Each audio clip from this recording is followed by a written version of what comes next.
Ready, set, adventure! Welcome to Hikunuki World Tour and to day 3 on our cruise on the NCL Pearl. Today we're docked in Koper, Slovenia. But first, we're doing a shore excursion to the beautiful city of Ljubljana. Our tour guide will take us to some interesting historic sites in this picturesque capital city. We'll even visit a castle and enjoy some spectacular views.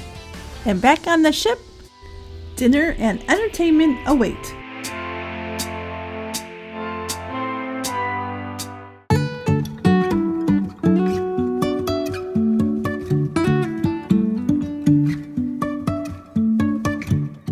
Today we're docked in Koper, Slovenia, but we're going to take a shore excursion to Ljubljana, about an hour drive away.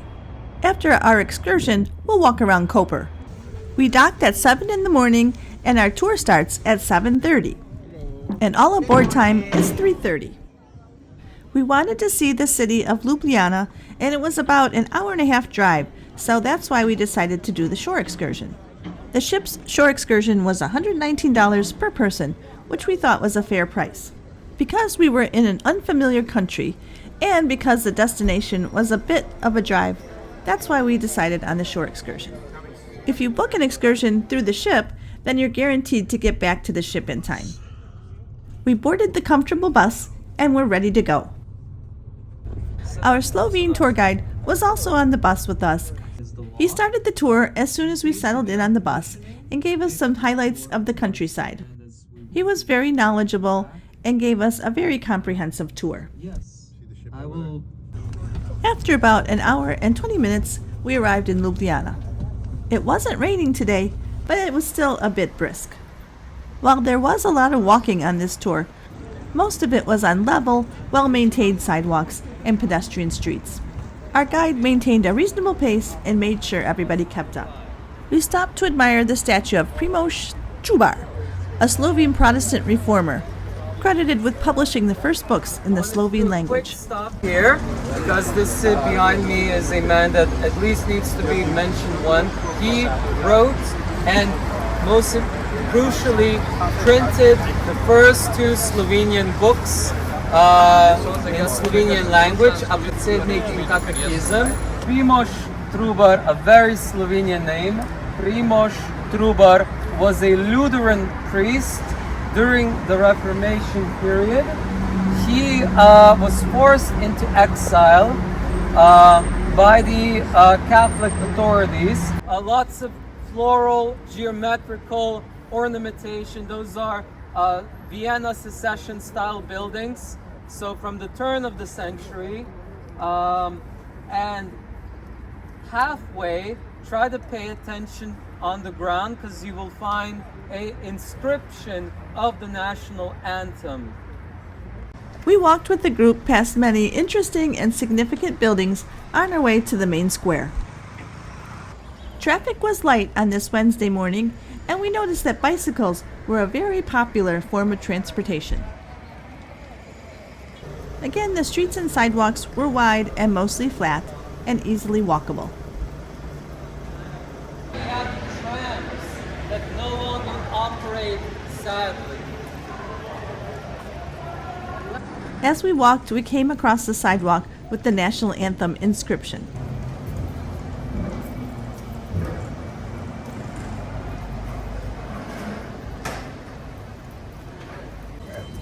So cute. Ljubljana is the capital and largest city of Slovenia.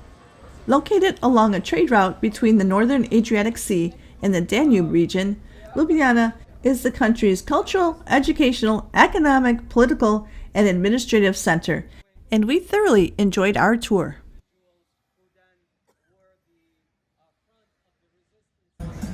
We saw this stow-to-go coffee shop on the square and ducked in there to grab a pastry and a coffee. Looks delicious. Everything looked very delicious and homemade. It's always fun to try the local offerings. Bye-bye. This little apple strudel type pastry really hit the spot. And now we've arrived at the central square, Presern Square in Ljubljana. It's part of the old town's pedestrian square and serves as a major meeting point as well as a place for festivals, concerts, sports, political events, and protests. This is definitely the central hub of the city. While mainly a pedestrian hub, there are some vehicle traffic for deliveries and such.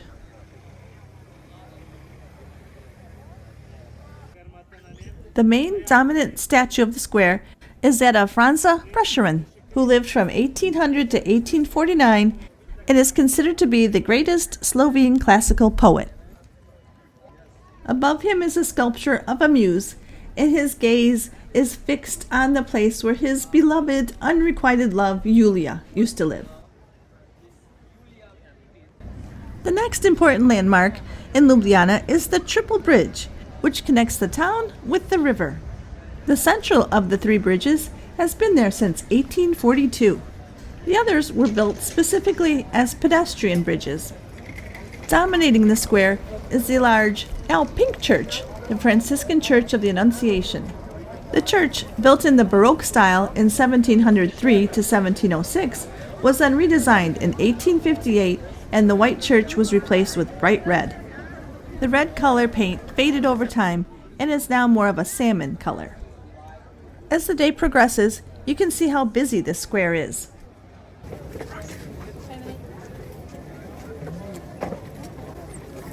The Ljubljana River flows through the heart of the city. It's truly a treasure, and people enjoy all the cafes, bars, and restaurants that are along the river. The cobblestone pedestrian walkways really give this a European vibe, and it's a very pleasant walk along the river. And on our visit, the sun was out and was starting to warm up. We looked forward to visiting one of the cafes or bars after our tour was over, but we still have a little touring to do. This central market. Our tour guide pointed out the central market across the river. Another noteworthy bridge is what's referred to as the Lock Bridge. Its official name is the Butcher Bridge, but because many lovers have placed their locks on the bridge and thrown the key into the river, it's symbolically called the Love Bridge or the Lock Bridge. There are also a few unusual sculptures on this bridge. We found Ljubljana to be very charming, very clean, and we're so glad that we took our tour.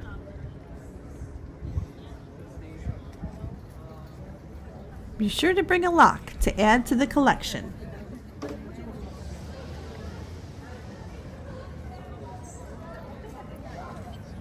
You'll even find an Irish pub here. And now another famous bridge, the Dragon Bridge. Folks of all ages are enjoying this beautiful day.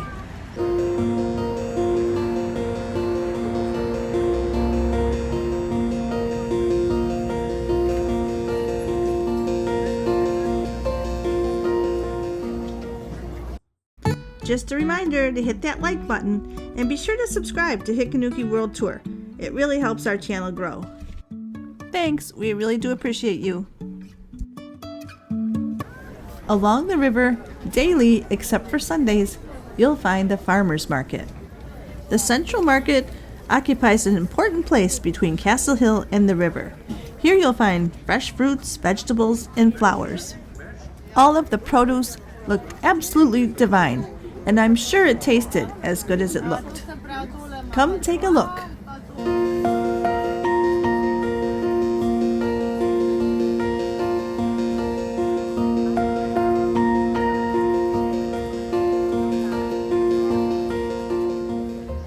There were also retail stalls located at the market where you could find anything from shoes to souvenirs. And now we're being guided to the Ljubljana Cathedral, the main Roman Catholic church of the city. The church was built in 1701, but its distinctive bronze doors were built in the 1990s. The bronze doors are decorated with portraits of the 20th century bishops of Ljubljana. The exterior also features 6 sandstone statues of bishops and saints.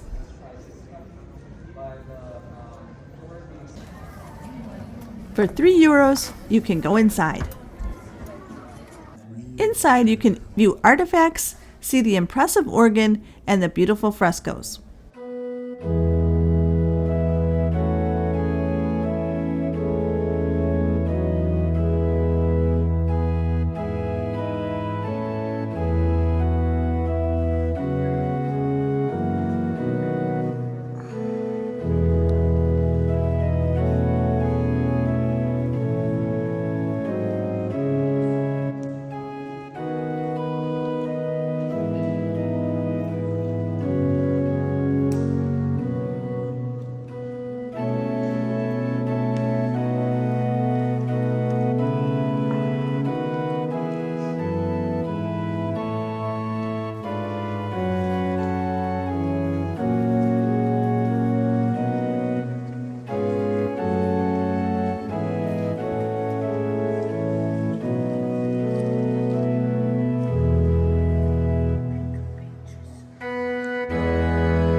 With its bell tower and green domes, this church is another landmark of Ljubljana. This is the last stop. And now we find ourselves at our last stop. It was about 10:30 in the morning, and we were given until 12:20 when we were to meet and head back to the ship. Our last point of interest with our guide was the Roba Fountain. The fountain depicts the three gods of the three rivers of Carniola, the Ljubljanica, Sava, and Krka. Atop the town hall sits a clock that has been ticking almost uninterruptedly for 3 centuries. In our free time, we decided to go explore the castle. While you can climb to the top for free, it takes about 10 minutes, but since we were pressed for time, we opted for the funicular. On our visit, it was 16 euros per person for the round-trip ride plus admission to the castle. Scan your ticket and wait for your ride. If you're not afraid of heights, this was a really great way to see out around the city. It's about a 1-minute ride up to the top, so definitely a time and a step saver. Here's a beautiful view of all the tiled roofs and the mountains in the background.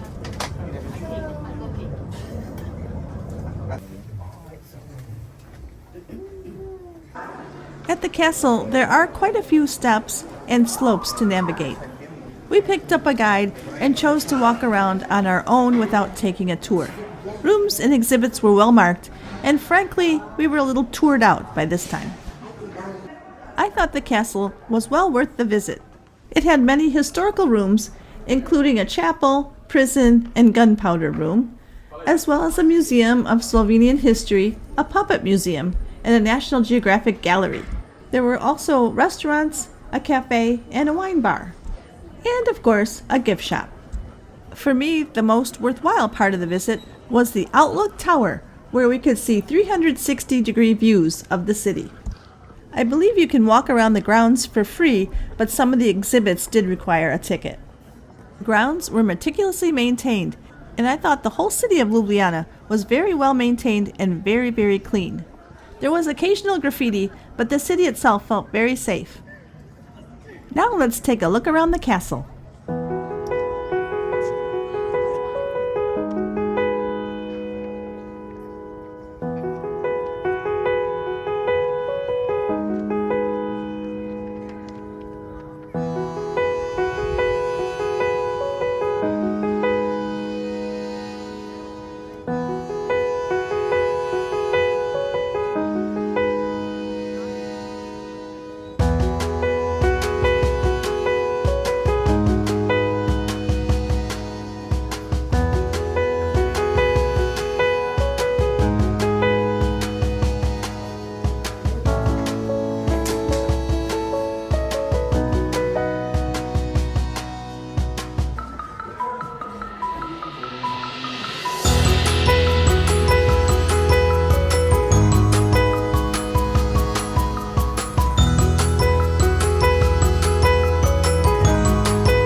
Below we can see the main gathering place, and I don't know exactly what they were doing, but it looks like a giant line dance.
We got back down from the castle at about 11:30 in the morning, and it was much more crowded than when we went up, so get there early to avoid the crowds.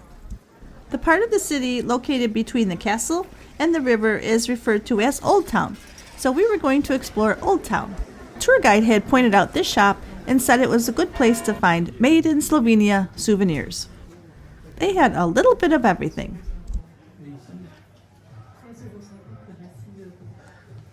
And outside along the river, there was another place to find lots of souvenirs, jewelry, and things from Slovenia.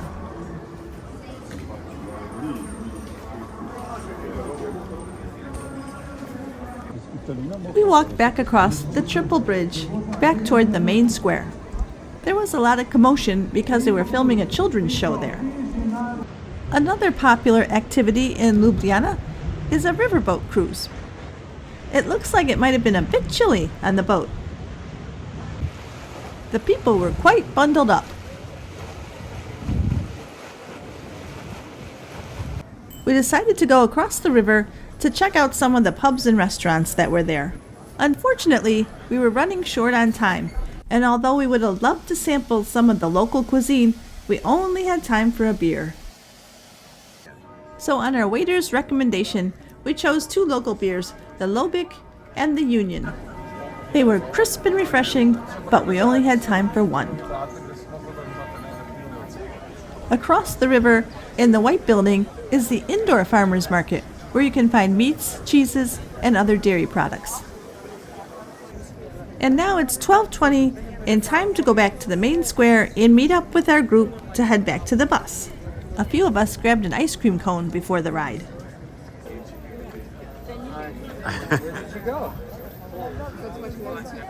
Time for some final questions. Our group all made it back to the meeting point on time. Our guide went around and asked where everybody was from, and it was quite a geographically diverse group. Hey, Bob from Massachusetts, having a wonderful time. Thanks for doing this. No problem. Get the guy from Idaho over here. San Mateo, California. Hello. Hello, hello, hello. Enjoy that ice cream. What do you? That's all that's left. From Long Island, right? Long Island. All right, there you go. All right, it was fun, wasn't it? It was a good day.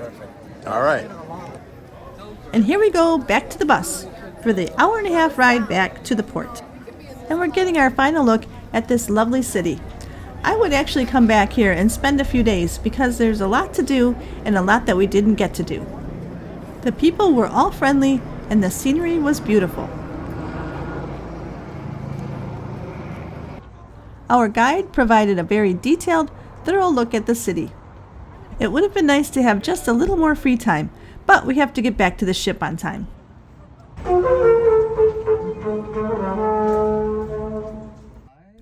We enjoyed a relaxing bus ride back to the ship. It was definitely worth taking this tour, and it took all of the worry about getting back on time out of our day. And there's the Pearl, right where we left her. We got back at about 2 o'clock in the afternoon. With an all-aboard time of 3:30, there was still time to cross the street and explore Koper. The city was just a crosswalk and an elevator ride away. After exiting the elevator or taking the stairs, it's just a very short walk into the town center. We enjoyed exploring the town, even though it was just for about an hour. There were lovely pedestrian-only cobblestone streets to walk. In the center of the town, you'll find an impressive clock tower located in Tito Square. The square is surrounded by palaces, the tower, and a cathedral church. This square is considered to be the most beautifully preserved Venetian square in this area. From the square, it's easy to explore the town with its narrow streets and alleyways. You'll find many shops, restaurants, and bars to explore.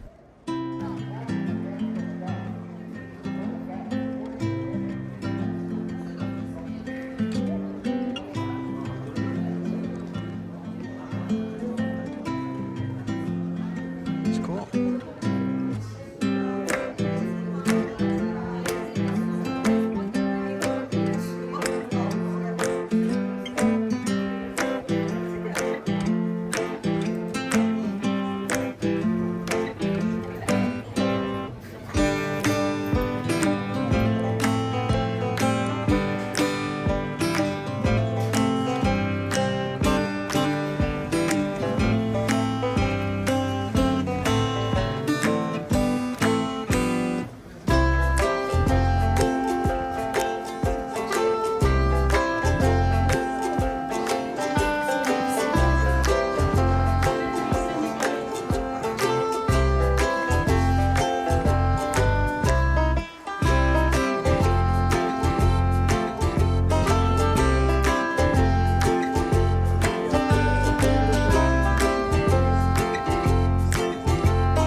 And did I mention there was a British pub here? We stopped in at Lord Byron's to see their more than 100 types of beer. Inside the pub was warm and welcoming, and we took a seat at the bar. There was also another group of cruise ship passengers in the corner. Maybe it was still too early for the locals.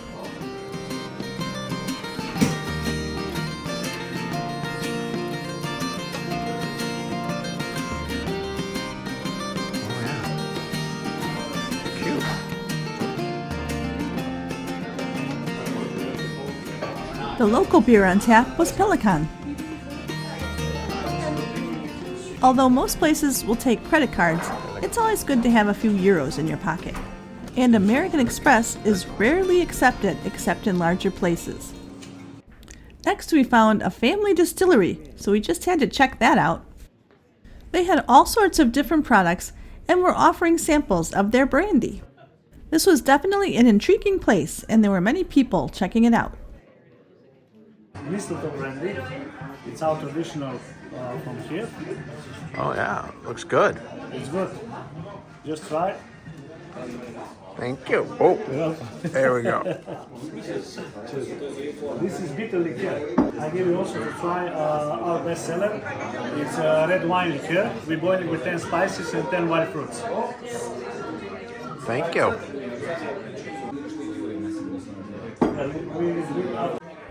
We ended up buying a very small bottle of the wine. It was really good with spices. It was almost like a mulled cider. If you're ever in Koper, stop in here.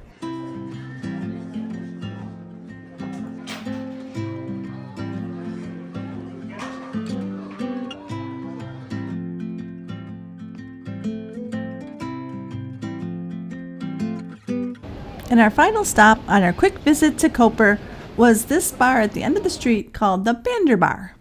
We had just enough time to try one more local beer.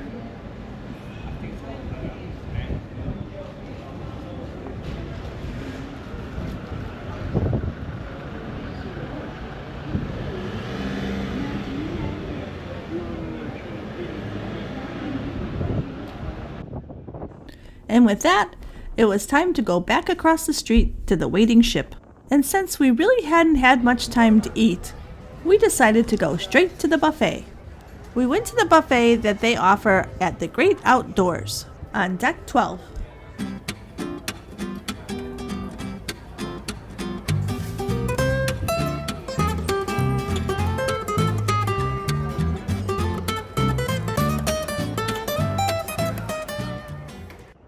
actual port was very industrial, but the city seemed very far removed from that. The great outdoors bar was abuzz with activity. It was still a little windy, but rather mild. Definitely an improvement over our weather yesterday in Ravenna. It's 4 o'clock and it looks like we'll be leaving Koper right on time. I'll say again that we really enjoyed our tour of Ljubljana and definitely recommend it if Koper is one of your ports of call. And here we go, on our way to Split, Croatia.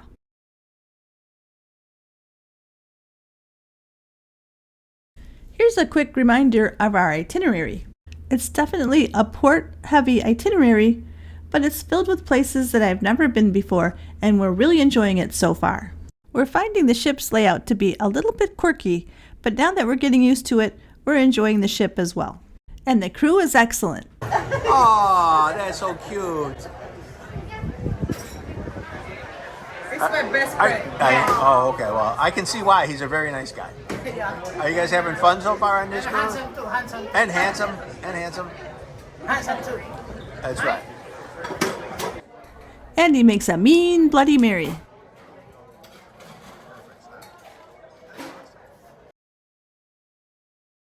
Yeah, look at that. Perfect timing. One of the things we liked about this smaller ship was getting to know the people and the crew. You really can't help but have a good time when somebody's making every meal for you, doing the dishes, making your bed, bringing you fresh towels, and making you drinks whenever you need them. We really enjoy cruising and think it's a great way to see a number of different places in a short amount of time.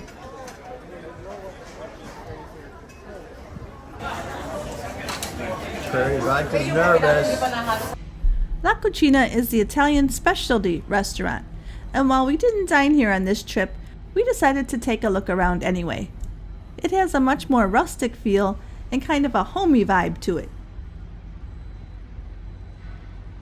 While we didn't dine here on this trip, on the NCL Joy, we did, and we found the food to be very good. We do have 2 specialty dining experiences coming up, one at La Bistro and the other at the Teppanyaki restaurant. And we'll let you know what we think about those. I do like that this space takes advantage of the ocean views. Maybe on our next NCL cruise we'll come back to La Cucina. But now, the buffet. We did stop by earlier, but didn't want to miss the sail away, so we just grabbed a quick dessert. And now we're going to do a more thorough look and see what we can find.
Okay, here's the chef, and everything looks delicious tonight. Thank you, sir. Thank you very much. What's your favorite? We have the Mexican team. So during the Mexican team, really is very popular here. Okay, so I'll try that tonight.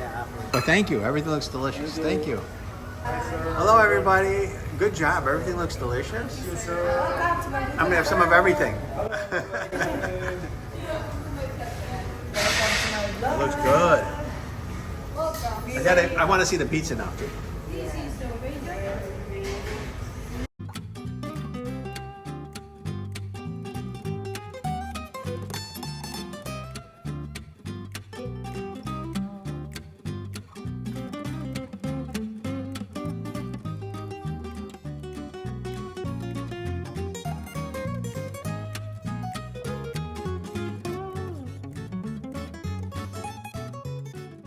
And here's the result of the buffet.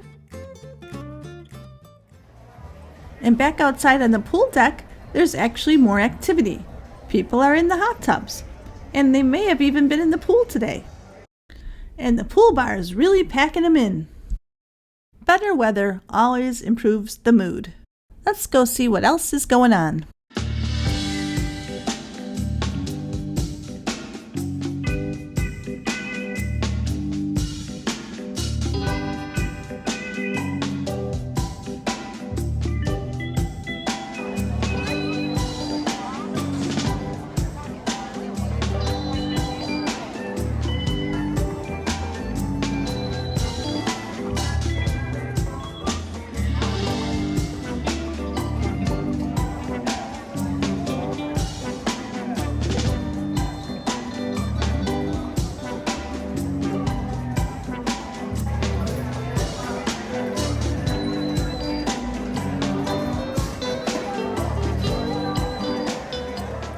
How are you? How are you?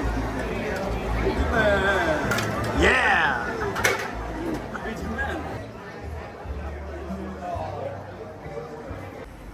And now we're going to head to the Sugarcane Mojito Bar, because why not? This is located on Deck 13, next to the Moderno Churrascaria, which is the Brazilian steakhouse. Their menu includes many variations on the standard mojito. This is the dining room for the steakhouse, as well as the salad bar. It was still early, so it wasn't yet crowded. The salad bar looked very tempting, and I think we'll try this on our next NCL cruise. If you've been to a Brazilian steakhouse, you know it's a meat eater's delight. But back at the mojito bar, it's time to sample the spicy mojito. Yeah, where are you from? Thank you, appreciate it. This bar was tucked a little out of the way, so you really have to seek it out. But it's worth it, especially if you like mojitos. And here's some of the other friendly patrons at the bar who are waiting for their table at the steakhouse. Aloha! Aloha! Cheers. Cheers! Cheers from the, where are we again? The Norwegian Pearl. The Norwegian Pearl, that's it. All right, thank you. It's a pearl of a girl. It's a pearl of a girl. Thank you, guys. And we're in the Sugarcane Mojito Bar. Down at Magnum's, Michelle Perriera had the stage.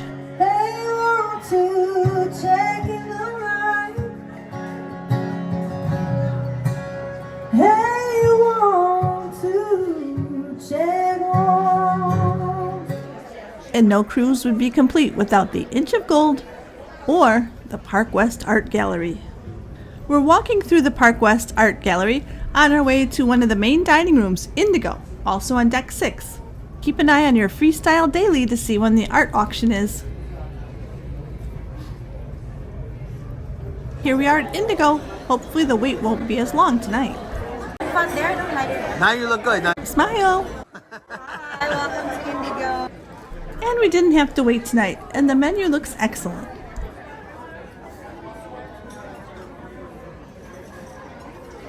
Indigo offers comfortable seating and different table configurations, so you can sit between 2 and 8 people. And now dinner is served, starting with rolls and butter. Next, the Asian spare ribs with vegetable summer rolls. Not quite as good as Morimoto's, but still good.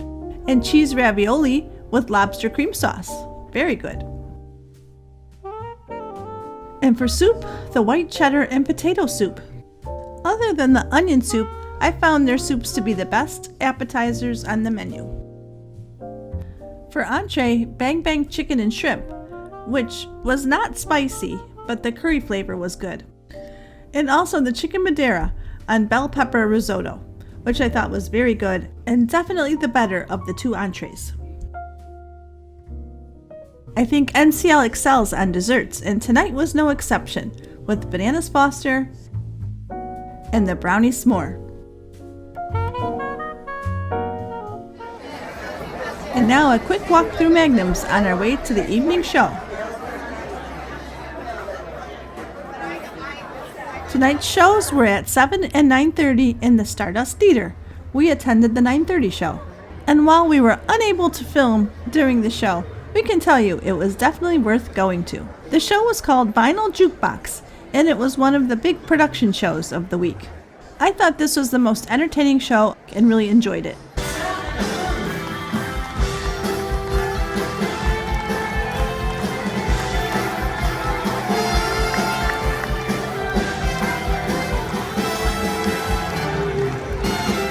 Vinyl Jukebox, ladies and gentlemen. Make some noise, please. Look. Wow! What a show! Incredible! You like it? You want more? Food, important to let you know, is included. It's not mandatory. So anyways, ladies and gentlemen, I hope you have a great night and I see you tomorrow after the This show was a little better attended than the last two, but there was still plenty of seats available.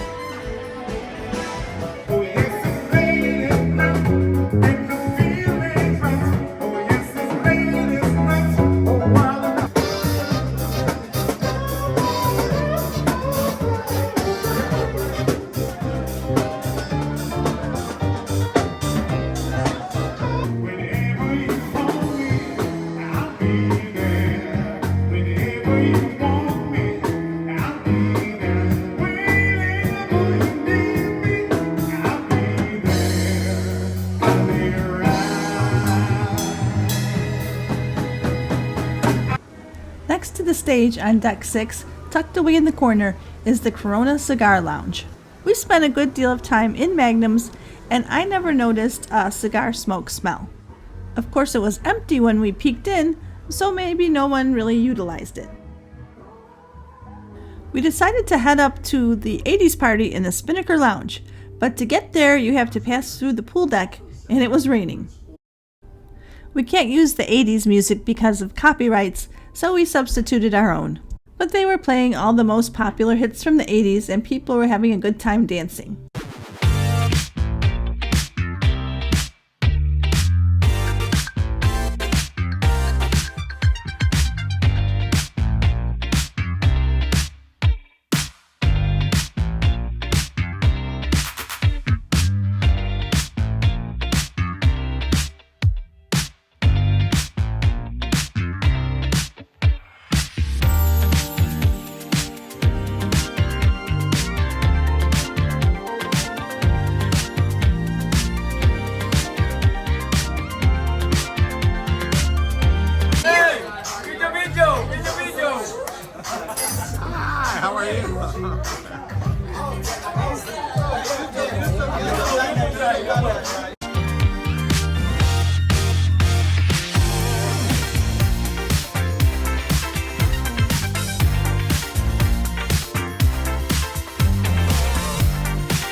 Are we having fun?